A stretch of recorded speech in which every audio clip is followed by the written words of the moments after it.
I could care less about their stock prices. I care about student loan holders in the Commonwealth of Pennsylvania and across the United States who've been victimized by widespread abuse from Navient, the largest student loan lender across our country, with a big presence here in Pennsylvania, but one where we have seen students preyed upon. We have seen schemes from Navient that have cost billions of dollars that have been taken out of the pockets of students. We stood up here in Pennsylvania today. We sued Navient on behalf of those student loan holders. And I appreciate Navient trying to reply, but the facts will clearly show that their widespread abuse has had an effect, a negative effect, on student loan holders across this country, and we're going to make sure they get their money back. The reason I bring up whether that's the business model is because one of the things that you want to achieve is to end that practice, which is essentially their business model as you describe it, correct?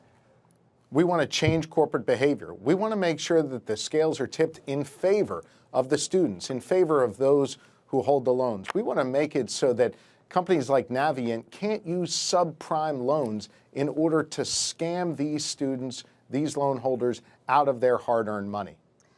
The Attorney Generals of Illinois and Washington, the CFPB, have also filed suits for very, very similar claims, Josh. I'm wondering if you've cooperated with them in terms of gathering this evidence, if there's going to be any sort of united front when it comes to this lawsuit.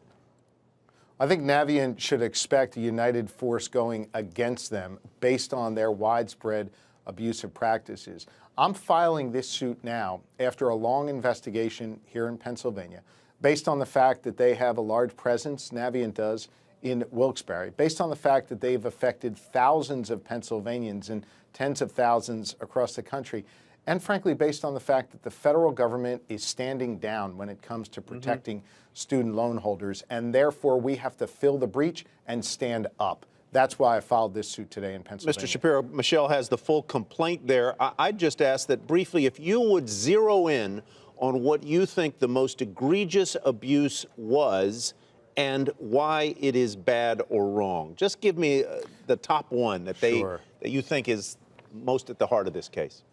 There's so many abuses, but here's one that is particularly horrible when it comes to these student loan holders.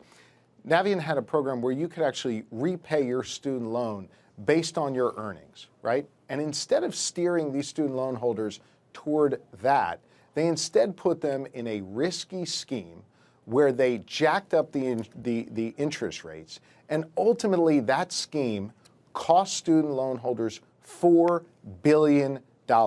That's $4 billion they should have never had to pay in the first place. But because of this marketing practice, because they directed people that way, these student loan holders were left paying $4 billion more than they needed to. There are so many abusive practices. There's widespread abuse. That one is particularly egregious.